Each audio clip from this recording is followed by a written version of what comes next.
South Main Street now was considered probably one of the finest buildings west of the Alleghenies for a period of time. Continued to grow. It became a borough. It wasn't until 1810 that it actually applied to the Pennsylvania legislature at that time. They finally decided this is the Pennsylvania area, and it became a borough in 1810. I think the population then was, it's only a few thousand. I don't have the figure right in front of me. Yeah, I think I read it was a couple thousand. Yeah. It was only a couple thousand people, Mm-hmm. but it was a borough, and again, growth was slow. Went through the period of the early 1800s, even into the Civil War. The biggest thing that came during that period was the National Pike, which was built about 1819, 1820. And all of a sudden the city, Huston may have been the first tavern, but he sure wasn't the only one. The National Pike days, Washington was also often referred to as the city of taverns. There was just one tavern and hostelry after another, all but down the National Pike in Washington. It was a definite stopping and resting area for people traveling west. And of course, Main Street is part of Route 40, which was the National Pike Trail.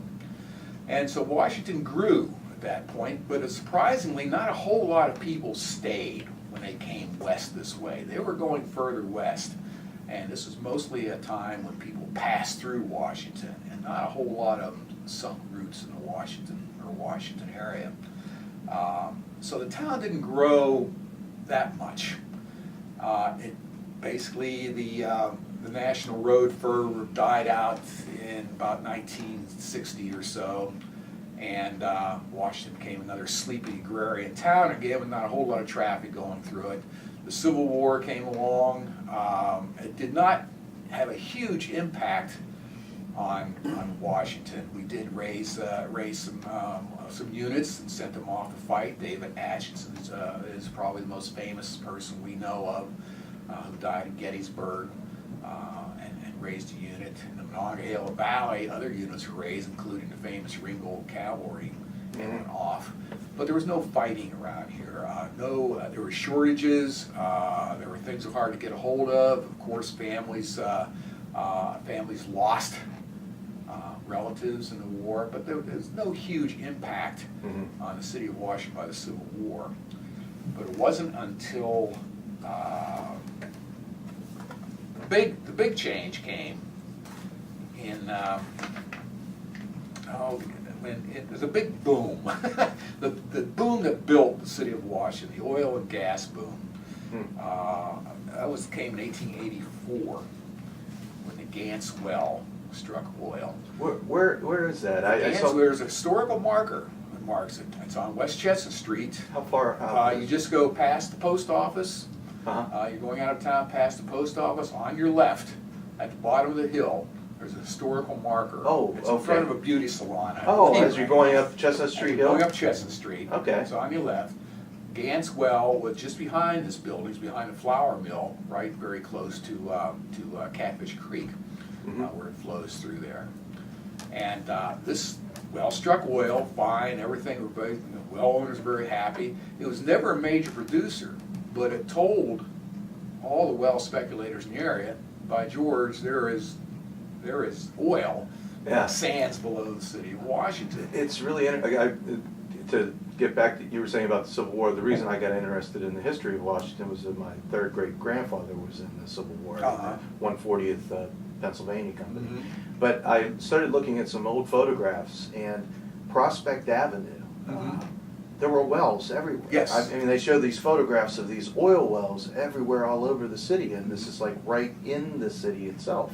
It really amazed me. I couldn't believe it. One count at the height of this, there were more than 100 wells within the city of Washington, and an estimated 500 wells in the greater Washington area here. Washington at that time was still relatively small and hadn't annexed any of the boroughs or anything like that. We're still talking, as far as landmass goes, it was only, 10, 20 blocks, something like that. And there were 100 wells. Wow. Practically everybody had a well in their backyard back then. Did it produce them? Was it a big? Yes, Yeah? yes, there was a tremendous amount of well being pumped out of this area here, or a fair amount of oil being pumped out of this area here. And that led to, suppliers. A whole industry grew up practically overnight in the city of Washington with suppliers. The rail lines were expanded.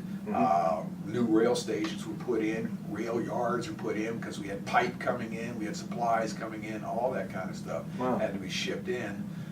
Warehouses were built. Businesses propped up, and then of course there was an influx of workers into the area, and they all be housed somewhere. There are actually, this was not only in Washington, it was spreading out throughout Washington County, and there were actually towns that were founded based on oil. A lot of these aren't around, and Taylorstown is one of them. Taylorstown was founded on oil. Oh yeah. And so there were a lot of people moving into the area. And surprisingly, this is a long tenured oil strike, and a lot of these people stayed. In other boom towns, boom areas, stuff like that, people move in and then they leave. What time period was this then? This would be like 1884 was when the Gantz well was struck, and that boom probably lasted 12, 15 years. But the big thing about it, that about the same, actually even before the Gantz well came in, gas exploration was underway in this area. And that actually was a bigger deal than oil. They found a huge gas well, the Hess well, hit gas. That was down off of below the west side of Jefferson Avenue. What would be down there now? It's just up alongside of Chartiers Creek, along Jefferson Avenue. The Bronson House area? No, probably a little closer to town than that. Oh, okay. It's where, I'm not real positive exactly where. I did have that site stuck at one point, but I haven't gone down to really look for it. Okay. There's no real no marker there? No marker or anything for the Hess well, because it was one of several gas wells going on, but it was one of the biggest. And all of a sudden there's cheap and plentiful gas available in this community. The big thing about gas, it enabled glass making to come to Washington. Ah, okay. And that was what really made the city of Washington. That put it on the map. Yeah. At one time, we probably had 20 or more glass plants working in and around Washington, PA. Brockway and Hazel Atlas. Well, we had Brockway, Hazel Atlas, Duncan Miller. Yeah. All those glass plants are working here like crazy. Plus, steel plants started to show up. Jessup came very early on.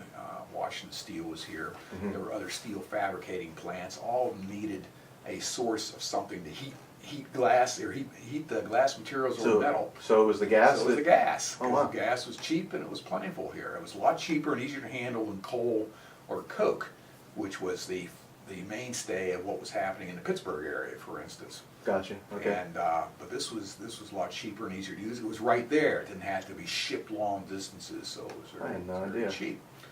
And plus the fact this area was a good source of sand from the rivers, which was needed in glass making. The labor was here. It was just an ideal spot for glass plants to start locating here.